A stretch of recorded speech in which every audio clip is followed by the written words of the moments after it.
सत्य सरल है, सत्य संप्रदाय की वस्तु नहीं है, सत्य किसी किताब और किसी परंपरा की वस्तु नहीं है। सत्य सत्य खोजने वाले की वस्तु है। सत्य कौन खोजता है? मनुष्य। मनुष्य ही सत्य है। जो खोजने वाला है वो खुद सत्य है, लेकिन मनुष्य का आकार खड़ा है, ये भौतिक है। और इसमें जो ज्ञान तत्व है वो आध्यात्मिक है। खोजने वाला वही है। मिट्टी खुद को नहीं जानती है और दूसरे को भी नहीं जानती है। पानी, आग, हवा ये भी खुद को नहीं जानते और दूसरे को भी नहीं जानते।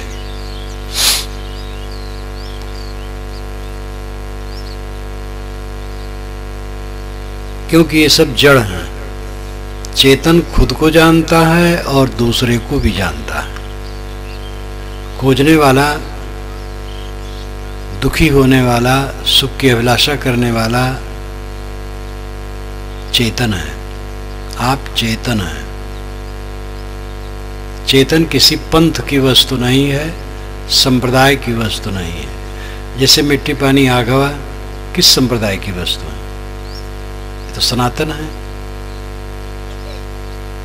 एक कॉलेज में मैंने प्रवचन किया तो मैंने कहा कि सूरज और चांद हिंदू है कि मुसलमान? तो एक मुस्लिम लड़का खड़ा हुआ, बड़े बोलापन से कहा, 10वीं में पढ़ता था वो, वहां सुनने आया था शायद। कहा, महाराज सूरज हिंदू है और चांद मुस्लिम है। क्योंकि सूरज की उपासना हिंदू कर दे और चांद जो अर्धचंद्र है ये मुसलमानों का चिन्ह है। और बेचारा उतना ही जानता था। मैंने कहा, हिंदू मुसलमान नाम नहीं था, उसके पहले चांद सूरज है। हिंदू मुसलमान नाम तो बहुत नजदीक से है।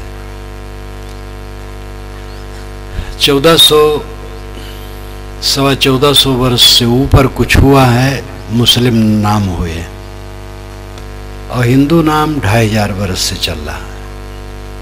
उसके पहले हिंदू नाम नहीं था। तो चांद सूरज कौन है? सनातन है। लेकिन ये सब जड़ है। खोजता है जो चाहता है सुख, शांति, आनंद, जो दुख से भागता है, वह चेतन आत्मा है। आप चेतन आत्मा हैं और आप खुद हीरा हैं। लेकिन हीरा बाहर हीरा खोजता है। ऐसा भी कहा जा सकता है कि आप राम हैं, आप शिव हैं, आप ब्रह्म हैं, आप परमात्मा हैं। अब आप ब्रह्म, शिव, राम को बाहर खोजते हैं। खोजने वाला ही खोजी जाने वाली वस्तु है। जो खोजे जाने वाली वस्तु है, जिसकी हमें खोज करनी चाहिए, वह वस्तु मैं स्वयं हूं। दृष्टि अपनी तरफ लौटाना है। पूरब, पश्चिम, उत्तर, दक्षिण, पानी, पत्थर में लोग खोजते हैं। पूरब पश्चिम कुछ धारणाएं हैं। जैसे हिंदू पूरब तरफ मुख करके ज़्यादा उपासना करते हैं। जिधर सूरज उगता उसको पूरब कहते हैं। और हिंदुओं में जहाँ हिंदुओं की जड़ है वो वेद है, और वेद के ऋषि अग्नि उपासक है। ऋग्वेद पहला वेद है जिसमें अग्नि शब्द से ही वो वेद शुरू होता है। अग्नि मेले पुरोहितम यज्ञ से। और अग्नि का महासमुच्चय सूरज है। सूरज की उपासना में बहुत मंत्र बने हैं, और यहाँ तक कह दिया गया है, एकम सत विप्रा बहुधा वदन्ति। एक ही सत को विद्वान लोग अनेक प्रकार से कहते हैं। तो एक सत आदित्य है, सूर्य, जो वहां प्रसंग है वो आदित्य की, सूर्य के लिए है। सूर्य ही को इंद्र मरुत वरुण आदि कहा गया है। तो ये असर है सूर्य की उपासना में, इसलिए पूरब तरफ मुख करके लोग उपासना करते हैं, सूरज को केंद्र बनाकर। और भारत के मुसलमान पश्चिम तरफ मुख करके नमाज पढ़ते हैं। वैसे संध्योपासना में विधान है कि सुबह पूरब तरफ मुख करके बैठ के उपासना करें और दोपहर को उत्तर तरफ करके। सूरज ऊपर आ जाता है तो उत्तर तरफ करने का, दक्षिण नहीं। और शाम को जब उपासना करनी हो तो पश्चिम तरफ करके करें, क्योंकि सूरज पश्चिम चला जाता है। और विधान है सूरज उगने के पूर्व सुबह की उपासना करनी चाहिए और उषा काल में, और दोपहर में तो दोपहर में है ही, और शाम को सूरज के डूबने के पहले करना चाहिए। तो जो वैदिक संध्योपासना करने वाले हैं, अगर तीनों टाइम करते हैं तो सुबह पूरब, दोपहर उत्तर, शाम को पश्चिम मुख करके करते हैं। लेकिन करते ही नहीं है। कोई किया तो पूरब तरफ बैठ करके थोड़ा कर लिया। साधारण हिंदू सूरज को सिर झुका दिए तो पूरब ज्यादा रूढ़ हो गया। मुसलमान भारत के पश्चिम तरफ मुख करके उपासना करते हैं, क्योंकि पश्चिम अरब है और अरब में ही मक्का नगर है और मक्का में ही काबा है, जो खास उनका उपासना गृह है। और वहीं वह पत्थर है जिसको वे लोग चूमते हैं, बहुत आदर देते हैं। हजरत मोहम्मद जब मुसलमान नहीं थे, वो खुद भी मुसलमान नहीं थे, तो दूसरी तरफ मुख करके उपासना की जाती थी वहाँ। उन्होंने एक दिन पहली बार उसी काबा की तरफ मुख करके उपासना की और तभी से काबा की तरफ मुख करके लोग उपासना करने लगे। तो यहाँ से काबा पश्चिम है, थोड़ा सा दक्षिण है, इसलिए मस्जिद अगर संभव है तो ऐसी बनाते हैं, अगर सीधा है तो उपासना के लिए थोड़ा सा तिरछा कर देते हैं उपासना की जगह में। तो काबा की तरफ चित्र है, ये खास ध्यान है।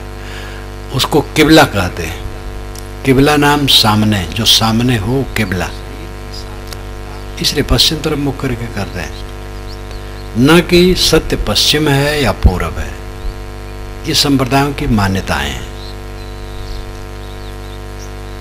सुर नरमुन पीर औलिया बहुत नखरे में पड़ गए। सुर नरमुन पीर औलिया एक लाक्षणिक कथन है। दुनिया के धार्मिक गुरु सत्य को दूसरे ढंग से व्याख्यायित करने लग गए, मजहबी भावना को लेकर के करने लग गए। यहां तक कि हमारे ही संप्रदाय से सत्य का ज्ञान होगा। साकेत लोक, गोलोक, शिवलोक, ब्रह्मलोक, धुरधाम हमारे ही मत से पहुंचा जा सकता है, दूसरे मत से नहीं। ये धारणा पहले भी थी, आज और ज्यादा है। लेकिन सतलोक, शिवलोक, गोलोक, साकेत लोक, धुरधाम आपकी आत्मा से अलग कहीं नहीं। बाहर जहां तक है सब भौतिक क्षेत्र है, कणों का जोड़ है, बनने बिगड़ने वाली चीज है, वो स्थिर नहीं है। जो अनुभविक स्थित है और यथार्थता है वो अपना आत्मा ही, अपना अस्तित्व ही है। अपने मन को अपनी तरफ लौटा करके आत्मलीन होना ही सतलोक में पहुंचना है, ब्रह्मलोक में पहुंचना है, धुरधाम में पहुंचना है, वैकुंठ और स्वर्ग में पहुंचना है, मोक्ष धाम में पहुंचना है। ये तो शब्द है। शब्द सबके अलग अलग होते हैं। जो शब्द जिसको प्रिय हो कह ले। लेकिन वो सब का अर्थ एक है, आत्म स्थित। जैसे पानी एक द्रव पदार्थ शीतल, जिसको पीने से प्यास बुझती है, वो एक पदार्थ है। और पद अनेक हैं, जल, वारी, उदक, वाटर, नीर, तोय, ये सब पद हैं। किंतु जो पदार्थ है वो शीतल द्रव है, जो पिया जाता है अथवा जिससे स्नान किया जाता है, धोया जाता है, अनेक काम लिया जाता है। पदार्थ एक ही है, पद अनेक है।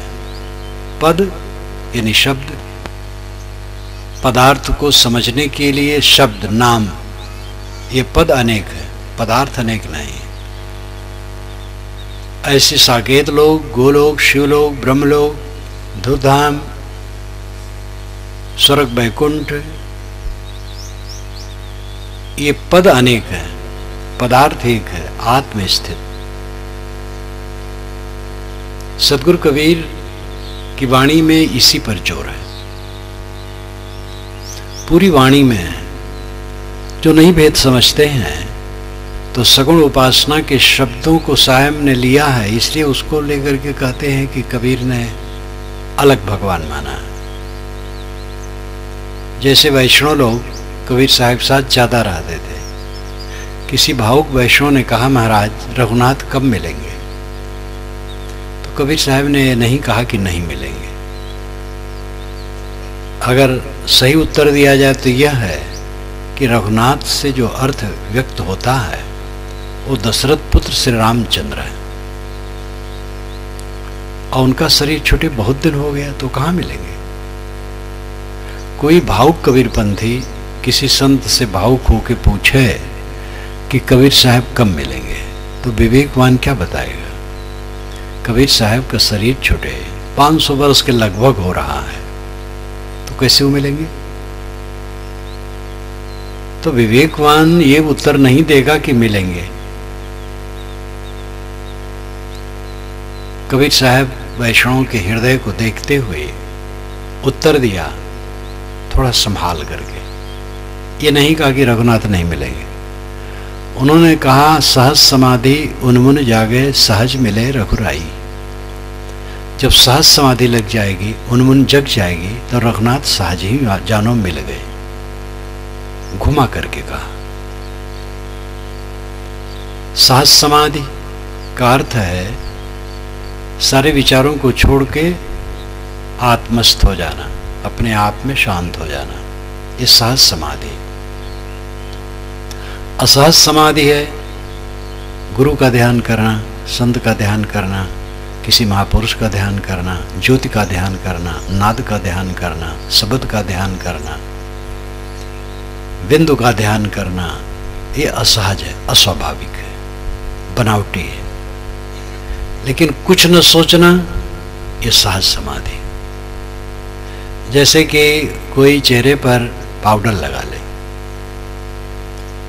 और भी रंग बिरंग लगा ले, तो ये असहज सौंदर्य है, बनावटी सौंदर्य है। और स्नान करके साफ कपड़ा पहन लिया, देह पोंछ लिया, साफ कपड़ा पहन लिया, तो ये सहज सौंदर्य है। जो आरोपित है वो असहज है, और जो तथ्य है वो सहज है।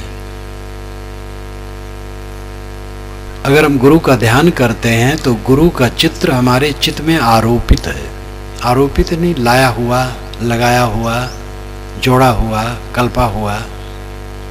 ज्योति का ध्यान करते हैं, शब्द का ध्यान करते हैं, नाद का ध्यान करते हैं, बिंदु का ध्यान करते हैं, तो ये आरोपित है।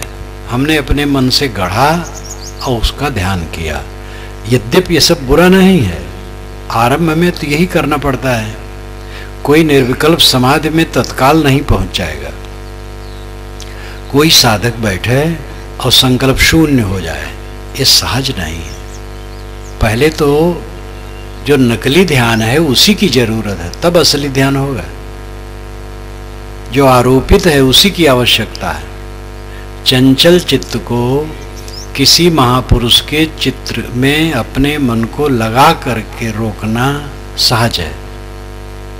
जिस महापुरुष में आपकी सहज श्रद्धा है उसका चित्र मन में ले लिए और उसी में मन को लगाते हैं तो मन जल्दी रुक जाएगा। या आपने आंखें बंद की और बंद आंखों में अंधकार, प्रकाश, ज्योति, कुछ भी जो दिखाई दिया उसी में बराबर मन को रोकते हैं तो ये सरलता है। या सांस आती जाती है अपने आप, सांस पर ख्याल रखते हैं, सांस पर मन को केंद्रित करते हैं, ये सहज है। एक बिंदु की कल्पना कर लिए मस्तिष्क में, त्रिकुटी में, हृदय में, कंठ में, कहीं भी, और वहीं मन को रोकते हैं तो ये सरल है। तो ये जो सारी क्रिया योग हैं ये आरंभिक साधक के लिए आवश्यक है। विविध मत के लोग ये करते हैं और ये खंडन करने योग्य नहीं, इनकी जरूरत है। कुछ साधक दोनों कानों में उंगलियां डाल लेते हैं और उंगलियां डालने से फिर अंदर की गनगनाहट की आवाज आती है। जैसे आप किसी तार के खंभे के पास खड़े हों तो तार में जो गति होती है विद्युत की, उससे आवाज आती है और खंभे के पास ज्यादा सुनाई देती है। तो ऐसे पूरे शरीर में नस नाड़ियां दौड़ी हैं और उसमें हरदम गति होती है।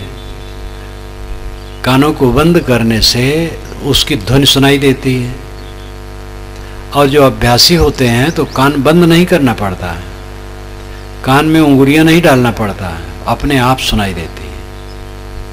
और इसमें मन रोकते हैं तो प्रपंच से हट जाते हैं, अच्छा है। लेकिन शब्द जड़ है, नाद जड़ है, बिंदु जड़ है, गुरु का चित्र जड़ है, ज्योति जड़ है, सांस जड़ है, ये सब जड़ पदार्थ है।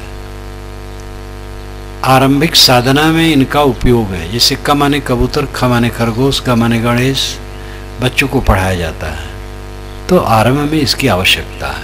आगे ऐसा कोई नहीं पढ़ता है, आगे तो किताब उठा करके लोग पढ़ते हैं। तैसे मन को एकाग्र करने के लिए, मन को एक जगह केंद्रित करने के लिए, ऐसा अभ्यासी बनाने के लिए ये सब क्रिया योग हैं। इनको क्रिया योग कहा जाता है, वह क्रिया जो योग में सहायक हो। तो ये सब ध्यान कोई खंडनी नहीं है, सब ये माननीय है। लेकिन ये सब असहज ध्यान है, बनावटी ध्यान है, आरोपित ध्यान है, कल्पित ध्यान है, मन से गढ़ करके रखा गया। आरंभ में आवश्यकता है लेकिन कल्पित है, आरोपित है, सहज नहीं। सहज है कुछ न सोचना, कुछ नहीं सोचे तो अपने आप रह गए। सोचते हैं तो जगत दृश्य सामने होता है। जब हम याद करते तो किसकी याद करते हैं?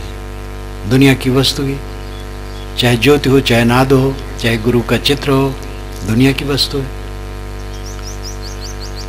जब ये सब हट गया, संकल्प शून्य हो गया, तो सब हट गया, तो शुद्ध चेतन मात्र रह गया, वो सहज समाधि।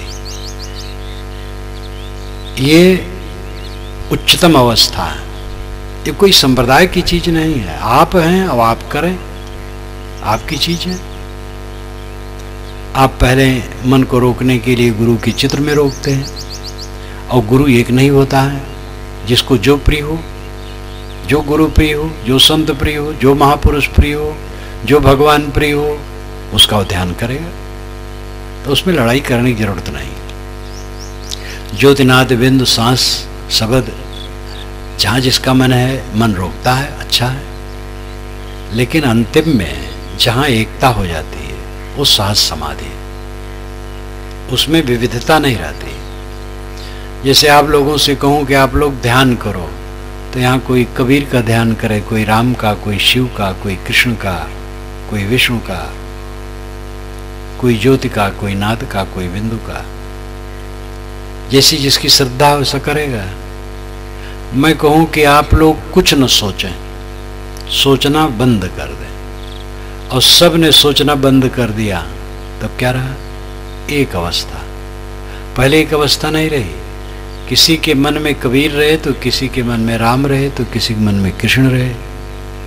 लेकिन जब आदमी कुछ नहीं सोचते हैं सब के सब, तो एक अवस्था में हो गए, विचार शून्य, संकल्प शून्य, शांत, सहज, सहज समाधि। ये सहज समाधि में ही एकता है।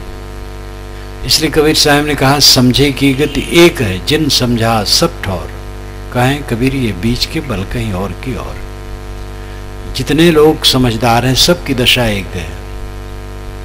तो सहज समाधि, सहज आपका आत्मा है उस सब समय है, क्योंकि और चीज भूल जाती है। आत्म अस्तित्व तो सब समय सामने रहता है। आप घर की वस्तुएं भूल जाएंगे, बहुत सारी चीजें जो आप मानते हैं अपनी भूल जाएंगे, लेकिन सबको भूल जाने वाला खुद तो सदैव अपने आप रहता है। आप जागृत अवस्था में सारे प्रपंच को देखते हैं और सारा काम करते हैं, और स्वप्न अवस्था में सपना को देखते हैं, और गाढ़ी नींद में सारे प्रपंचों के अभाव को देखते हैं और सुख को देखते हैं। जागृत में प्रपंच को देखते हैं, स्वप्न में प्रपंच के प्रतिबिंबों को देखते हैं, गाढ़ी नींद में सुख को देखते हैं। अब आप स्वयं ही देखने वाले हैं। आपका अभाव कभी नहीं होता है। आत्मा का अभाव आत्मा से अलग होने की कोई बातें नहीं है। इसलिए आत्मा ही सहज है जो आपका स्वरूप है। इसलिए गोस्वामी जी ने भी कहा, तब शिव सहज स्वरूप संहारा। तब शिव जी ने सहज स्वरूप को संहारा, यानी आत्मा पर ध्यान दिया। लाग समाधि अखंड अपारा। तो उसमें अतिशयोक्तियां हैं, वो बात अलग है। केवल इतना है कि तब शिव सहज स्वरूप संहारा। स्वरूप ही सहज है।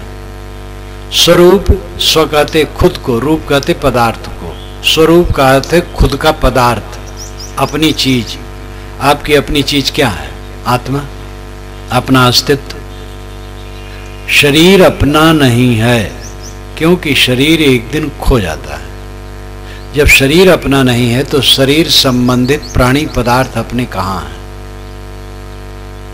इसलिए जो अपना धन है, अपना पद है, अपना द्रव्य है, अपनी चीज है, वो आत्मा है, आपका अस्तित्व है। आप सब समय जाने अनजाने अपने आप का अनुभव करते हैं। मैं हूं, मैं खाता हूं, मैं आता हूं, मैं जाता हूं, मैं काम करूंगा, मैं काम नहीं करूंगा। मैं के इर्द गिर्द हर इंसान निरंतर गतिशील है, किंतु जानता नहीं कि मैं तो करता हूं, लेकिन मैं क्या है। जीवन बीत जाता है। जिस्म और रूह का रिश्ता भी अजीब है। जिस्म और रूह का रिश्ता भी अजीब है। जिंदगी भर साथ रहे लेकिन तौरुफ न हुआ। एक सूफी संत ने कहा, जिस्म और रूह, देह और आत्मा का संबंध अद्भुत है।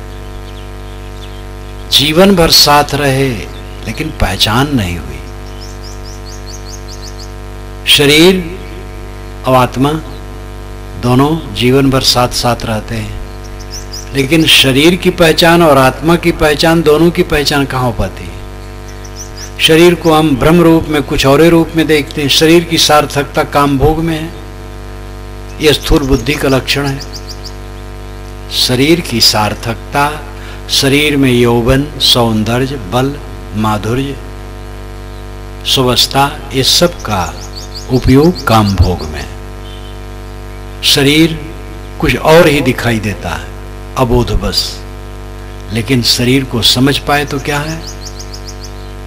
पदार्थ की दृष्टि से देखा जाए तो हड्डी का ढांचा है, चाम का थैला है, मांस का लोथड़ा है, टट्टी पेशाब इसमें भरे हैं, गंदगी का आकर है। लेकिन साधना किया जाए तो ये साधन धाम है। नहीं तो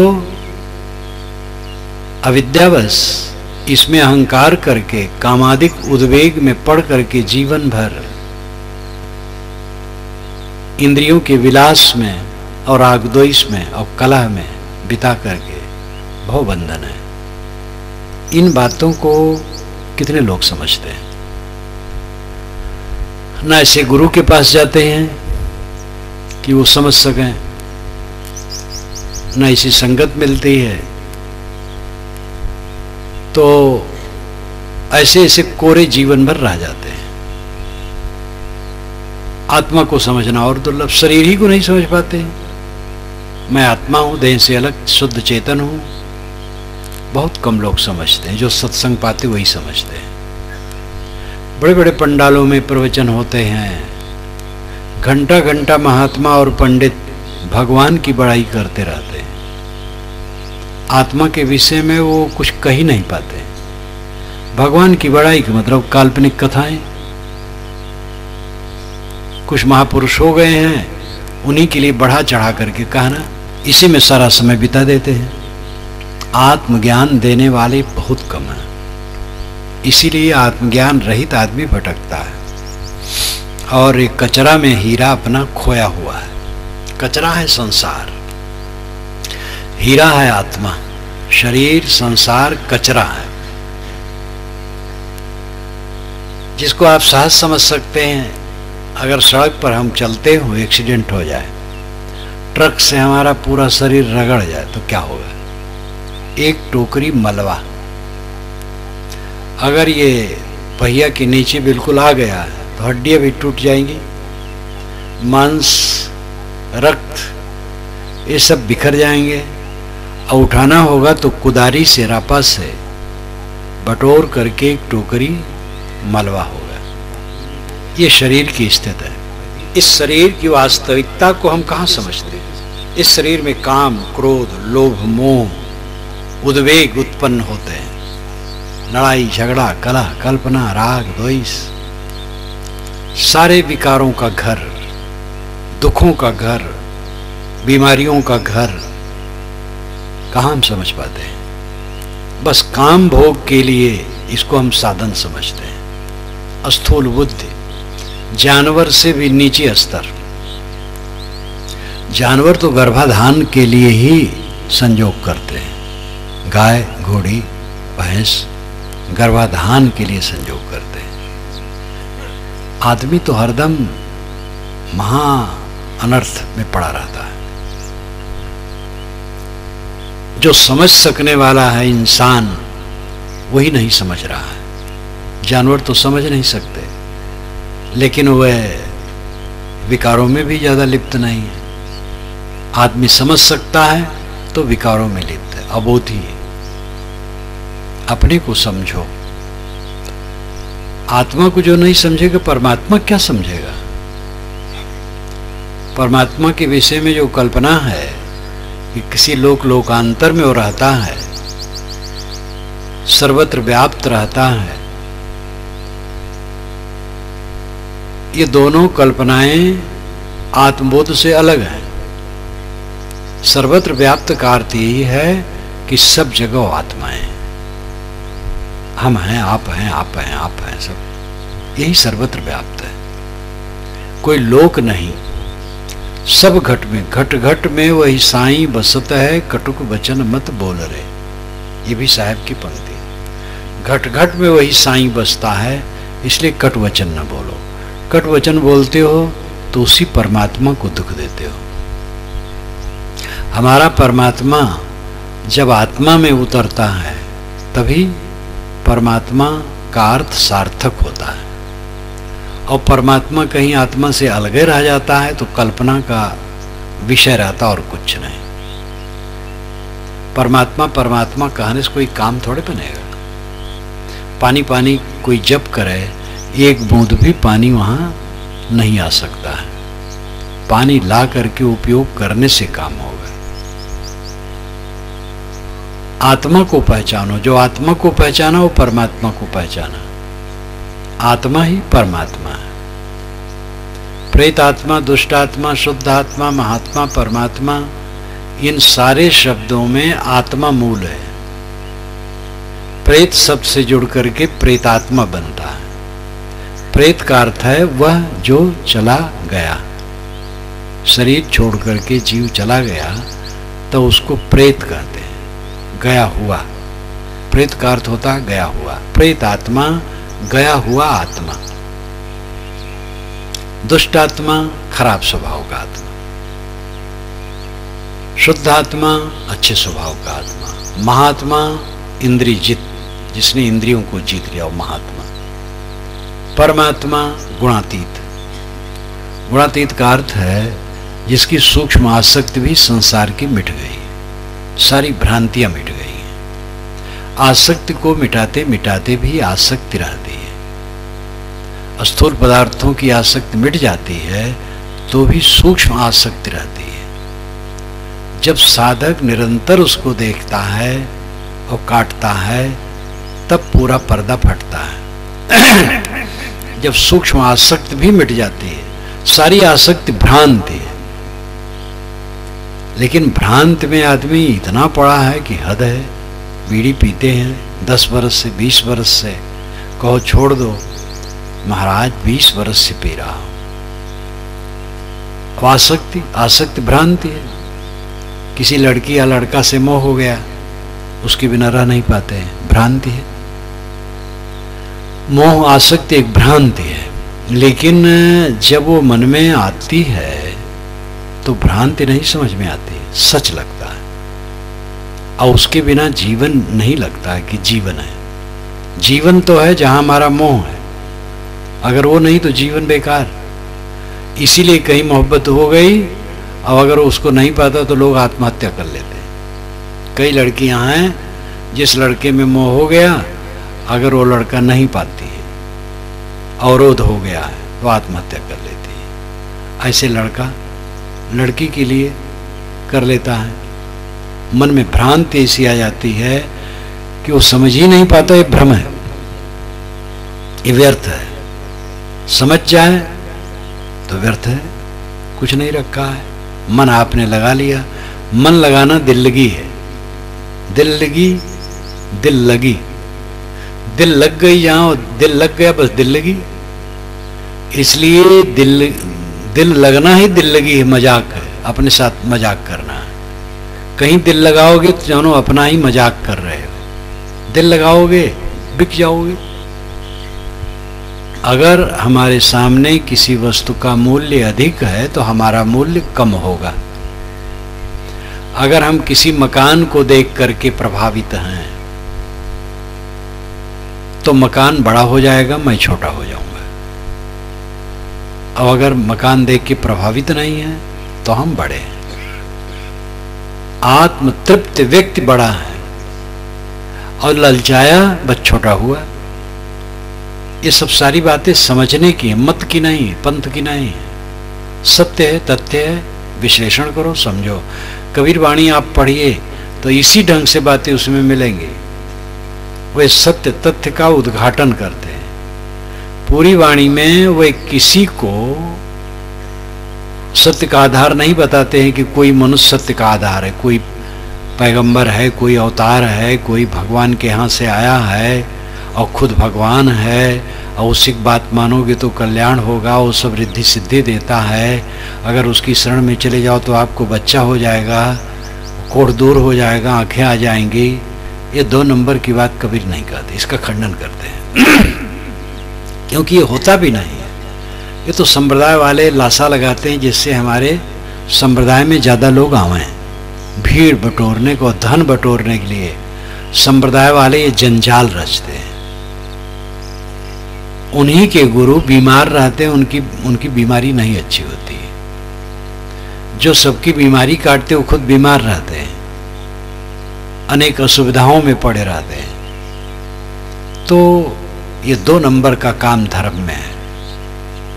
सच्ची बात है आत्मा को पहचानना, अपने को पहचानो, अपने को समझो। आप अपने साथ सब समय हैं। आप लोग अपने घर से यहाँ आए हैं, सब वस्तुएं और व्यक्तियों को छोड़ आए, लेकिन अपने को नहीं छोड़ के आए हैं। यहाँ से आप बॉम्बे या कलकत्ता चले जाएं तो भी अपने साथ ही जाएंगे। चंद्रलोक मंगल ग्रह में जाएं तो भी अपने साथ जाएंगे। आत्मा को अलग करके रहने की गुंजाइश नहीं है। आत्मा आत्मा के साथ है, क्योंकि आत्मा आत्मा अभिन्न है। क्या हम अपने से भिन्न हैं? आत्मा ही हीरा है जो कहता है कि मैं हूं, मैं खाता हूं, मैं आता हूं, मैं जाता हूं। दैहिक भाव से सब कहता है। जो मैं कहने वाला है वही आत्मा है और वही परमात्मा है। उस परमात्मा का अनुभव तब होगा, उस आत्मा में परमात्मत्व का बोध तब होगा जब अपना मन दुनियादारी से हटे। दुनियादारी से थोड़ा थोड़ा हटाने का अभ्यास करो। 24 घंटे में 1 घंटा अलग बैठो, ज्ञान के ग्रंथ का अध्ययन करो, चिंतन करो, ध्यान करो। ध्यान की कोई प्रक्रिया आपको पसंद हो, पहले तो ध्यान यही होगा। नाद ध्यान, शब्द ध्यान, ज्ञान ज्योति ध्यान, सांस पर मन ठहराना, किसी महापुरुष के चित्र में मन को लगाना, यही सब कुछ करो तो आदत बनेगी। तो कभी ऐसी अवस्था हो जाएगी कि निर्विकल्प भी हो सकोगे, संकल्प शून्य, सारे विचारों को छोड़ करके अपने आप में रम जाओगे। लेकिन करोगे तब तो होगा, करते ही नहीं हो। ये सब करने लगोगे तो तम्बाकू नहीं खाओगे, अपने आप उधर से अरुचि होगी, बीड़ी नहीं पियोगे, सिगरेट नहीं पियोगे, और गंदी आदतें जो हैं, ब्रह्मचर्य पर ध्यान जाएगा, संयम से रहोगे, अधिक से अधिक संयम। पूरा नहीं ब्रह्मचारी बन सके तो भी अधिक से अधिक करोगे, और कोई पूरा भी कर सकता है। गृहस्थी में रहते रहते भी बाल बच्चे हो गए तो उसमें सड़ने की क्या जरूरत है? तो वहां रहते रहते भी पूरा ब्रह्मचर्य का पालन किया जा सकता है। शौक होना चाहिए, ध्यान होना चाहिए। लड़ाई झगड़ा विवाद से अलग हो जाओगे। जितना ध्यान चिंतन मनन करोगे उतना विवाद से रहित रहोगे। अंतर्मुखता का जो अभ्यास करने लगता है, ध्यान चिंतन मनन अंतर्मुखता का अभ्यास है, तो वो विवाद से अलग हो जाता है। उसकी आदत ही हो जाती है अंतर्मुख। अगर उसको कोई ऊंच नीच कह दे तो सह लेगा, लड़ाई नहीं करेगा। लड़ाई करने से और दुख बढ़ता है। कोई हमें गाली देता है तो अपना कर्म बंधन पुष्ट करता है। अगर हम गाली देते हैं तो हम अपना कर्म बंधन पुष्ट करते हैं। तो देता है वो अपना कर्म बंधन पुष्ट करे, हम क्यों अपना कर्म बंधन पुष्ट करें? हमारे ऊपर आक्षेप विक्षेप जो आता है उसको हम सह लें तो हमारा नया कर्म बंधन नहीं बनेगा। हमारे ऊपर कोई आक्षेप विक्षेप आया और हमने फिर वैसे प्रतिक्रिया की तो हमारा भी कर्म बंधन बनेगा।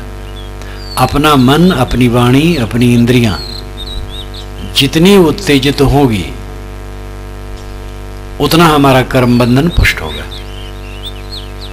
कोई भी मत का साधक हो, मत तो अलग अलग होते हैं और मत खिलौने हैं। जैसे जमीन एक है और खेत अलग अलग है, मेड़े अलग अलग हैं, मेड़े बदल जाती हैं, बंदोबस्त में मेड़े टूट जाती हैं, नई मेड़े हो जाती हैं। सड़कें छत्तीसगढ़ में देखिए कहाँ कहाँ सड़क बन रही है, जहाँ हम जानते नहीं थे, चल ही नहीं सकते थे। हर तरफ ऐसे है। बहुत पुरानी घटना फैजाबाद जिले में था, तो जब उधर गया तो बढ़िया रोड पिच, तो आश्चर्य हुआ। ताल था उधर, खाई खंदक था और पिच रोड एकदम। ये बहुत पुरानी घटना, 30-35 वर्ष पुरानी। तो आजकल चारों तरफ सरकार ध्यान दे रही है, नई नई सड़कें बना रहे हैं। जहां सड़क की कोई संभावना नहीं कर सकता था, सड़कें बन रही। चकबंदी अभी आ जाए, अलग अलग चक्कर कटने लगे, मेड़े टूट जाएंगे, दूसरे ढंग से मेड़े हो जाएंगे। तो मेड़े काल्पनिक हैं, लेकिन जमीन काल्पनिक नहीं है। जमीन वैसे ही है, सत वैसे है, संप्रदाय काल्पनिक है, सारे संप्रदाय काल्पनिक है। भिन्न भिन्न संप्रदायों में साधना की विभिन्नता है, कोई हर्ज नहीं है। लेकिन अगर सच्चे साधक हैं, किसी भी संप्रदाय के सच्चे साधक हैं, तो विवादी नहीं होंगे, झगड़ालू नहीं होंगे, कलहप्रिय नहीं होंगे, अभक्ष सेवी नहीं होंगे, अपेय सेवी नहीं होंगे, और सदाचारी होंगे, संयमी होंगे। अगर ये सब नहीं है तो कहीं का आडंबर बना करके रखें, क्या फायदा है? तो पहले कुछ करना शुरू करना चाहिए। इतने लोग यहाँ बैठे हैं, इसमें सब कबीरपंथी नहीं होंगे, गैर कबीरपंथी होंगे, अन्य अन्य कई शाखा के लोग होंगे। हाँ, इतना कह सकते हैं इसमें सब हिंदू होंगे, गैर हिंदू शायद कोई हो, क्योंकि जगह ही इसी है। परंतु गैर हिंदू भी हो तो भी एक शाखा है संप्रदाय की, और क्या है? हिंदू, मुसलमान, कबीरपंथी, वैष्णव, आर्य समाजी, सब एक शाखा और कुछ है, सब काल्पनिक है। सत्य तो आपका आत्मा है। इसलिए मत मतांतरों को लेकर के भी आस्तिक नास्तिक, ऊंच नीच और सत्य के ठेकेदार हम हैं।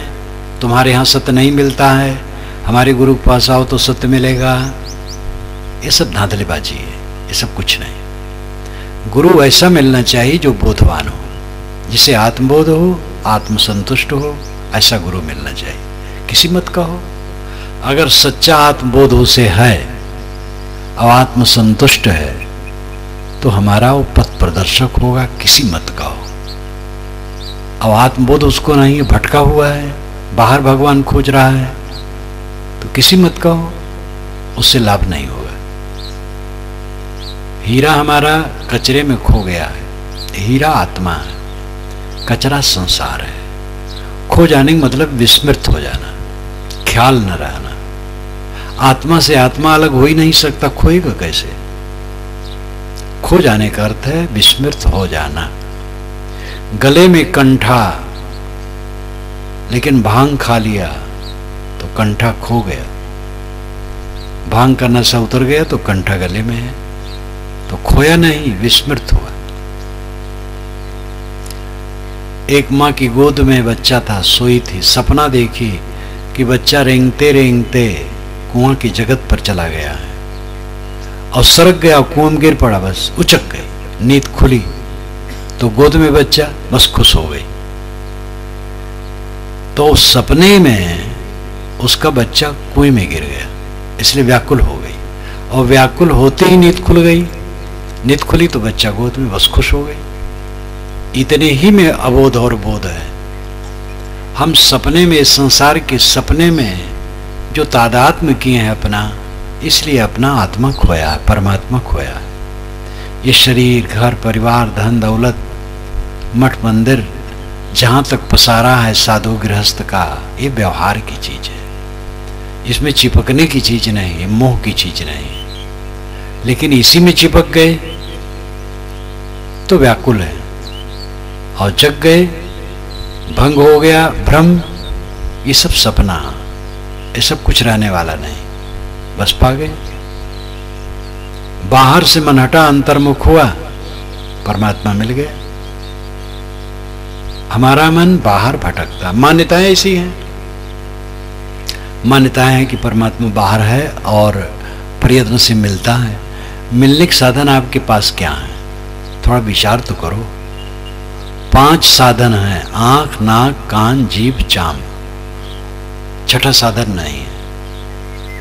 आंख से जो मिलेगा वो रूप होगा, कान से मिलेगा वो शब्द होगा, नाक से मिलेगा वो गंध, जीभ से मिलेगा वो रस, चाम से मिलेगा स्पर्श। छठा ही नहीं, छठा मन है। वो मन क्या है? इन 5 विषयों का जो ज्ञान होता है उसी की वो याद करता, उठाता धरता है। परमात्मा आपको कैसे मिलेगा? किस साधन से मिलेगा? और ये भी आप सोचिए कि मिलने वाली वस्तु छूट जाती है, जो जुड़ेगी वो टूटेगी। परमात्मा के मिलने की बात नहीं है, क्योंकि परमात्मा बिछुड़ा ही नहीं है। विस्मरण है, स्मरण में आना है। ख्याल भूल गया है, ख्याल बाहर हो गया है। हमारा मन भटक गया विषयों में, विषयों में सुख की कल्पना हो गई, भगवान की कल्पना बाहर हो गई, कहीं बाहर है मिलेगा, और भटकते भटकते जिंदगी बीत गई। जब बोधवान गुरु मिले, कस्तूरी कुंडल बसे मृग ढूंढे वन माए, तैसे घट घट राम है दुनिया जानत ना है। मृगा की नाभि में कस्तूरी है, वहीं से उसको सुगंधी आती है। कस्तूरी में तीव्र सुगंधी होती है और उसको हरदम सुगंधी, कुछ कुछ हिरन में कस्तूरी होती, सब में नहीं होती है, तो उसको हरदम सुगंधी मिलती है। और वो खोजता है कि सुगंधी कहाँ से आती, घास फूसों में खोजता है। तो खोजना भ्रम है, बोध नहीं है कि मेरे में है। समझ जाए मेरी नाभि में है, खोजना बंद, सुगंधी आई रही है। परमात्मा की सुगंधी सबको सब समय आती है, लेकिन वो खोज रहा है बाहर। परमात्मा की सुगंधी क्या है? अनंत सुख की इच्छा। हम निर्भय अनंत सुख को प्राप्त हो, ऐसा सुख हो जिसमें भय ना हो, छूटने का भय ना हो, निरंतर रहे, सदा रहे। इस सुख की जो अभिलाषा है, यही परमात्मा की सुगंधी है।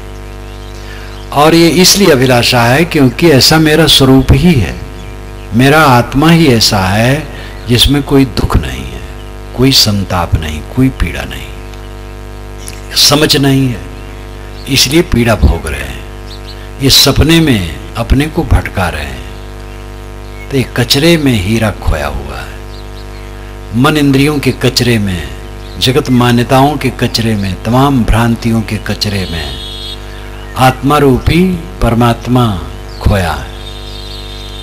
और जब समझ जिन पाया, बांध लिया हीरा अचरे में। कहें कबीर, समझ जिन पाया, बांध लिया हीरा अचरे में। साहब कहते जो समझ गया तो हीरा को अपने अचरे में बांध लेता है। अचरे में बांधना ना एक कहने का तरीका है। बोध हो गया कि खोजना कुछ नहीं है, मन को शांत करना है, बस अपनी आदत को संभालना है, सुधारना है। इंद्री की लंपटता छोड़ो, सारे नशा को छोड़ो, अंडा मांस मछली कभी न छू, शराब से लेके पान तक कोई आदत नहीं होनी चाहिए, सब कभी न खाओ। सात्विक भोजन करो, ईमानदारी से मिली हुई चीज का उपयोग करो। किसी ने प्रेम से दिया है, उसका उपयोग आप कर सकते हैं, ठग करके, धोखा दे करके नहीं। पर स्त्री से परहेज रखो, स्त्रियां पर पुरुष से परहेज रखें। स्त्री पर पुरुष का स्पर्श न करें, पुरुष पर स्त्री का स्पर्श न करें। साधु किसी स्त्री का स्पर्श न करे, साधिका किसी पुरुष का स्पर्श न करे। इस प्रकार दूर सावधान अपने अपने नियमों में दृढ़ रहें, आचार विचार की पवित्रता रखें, किसी को धोखा देने की चेष्टा न करें। जाति और संप्रदाय जो काल्पनिक हैं उसके भेद को लेकर के राग द्वेष न करें, अहंकार न करें। हमारी जाति बड़ी, हमारा संप्रदाय बड़ा। जो मानता हमारा संप्रदाय बड़ा, हमारी जाति बड़ी, वो भोला है, अपने को धोखा दे रहा है, दूसरे को धोखा दे रहा है। ये सब करनी सुधारना है। पहले तो ऊबड़ खाबड़ सुधारें। नई जमीन ऐसी भी होती है जो बराबर होती है। नई जमीन प्रायः पेड़ पौधे, उसको काटना, उसी जड़ों को खोदना, पत्थर हो तो उसको निकालना, ऊंची नीची को बराबर करना, ये सब करना पड़ता, तब खेती लायक जमीन होती है। इसी प्रकार कल्याण प्राप्ति के लिए जो अपने जीवन में ऊबड़ खाबड़ है, पहले उसको बराबर करने की आवश्यकता है। अशुद्ध भोजन, अशुद्ध पेय, अशुद्ध व्यवहार, अशुद्ध क्रिया, अशुद्ध सोचना, अशुद्ध बोलना, इनका निर्वाह करना चाहिए, इनका सुधार करना चाहिए। और ये सब करते नहीं है लोग, बस भगवान भगवान के पीछे पड़े हैं। भगवान मिल जाए, भगवान मिल जाए। कहाँ भगवान मिल जाएगा? मिलने वाली चीज तो माया है। साहब ने कहा, संतो आवे जाए सो माया। जो आवे और जाए वो माया है। परमात्मा, आत्मा, ब्रह्म, राम, रहीम शब्दों से जिस आत्म तत्व की हम याद करना चाहते, वो आने जाने की चीज नहीं, वो तो सदैव एक रस है। आप जहां हैं वही है। आपका आपा कहीं आपसे अलग होगा? इसलिए हीरा आपका आत्मा है। मन मानी इंद्रियों के व्यवहार के कचड़े में वो खोया है, यानी विस्मृत है। सत्संग करो, गुरुजनों के पास जाओ, समझो, बूझो, अध्ययन करो, मनन करो, ध्यान करो और उस हीरे को समझो। बोध हो जाएगा, अविकार मन का दूर हो जाएगा, तो हीरा मिल जाएगा। मिल जाएगा क्या? समझ दृढ़ हो जाएगी। हीरा तो आपका आत्मा, मिलना थोड़े है, वो तो सब समय मिला मिलाया है। समझ हो जाएगी, भ्रम कट जाएगा।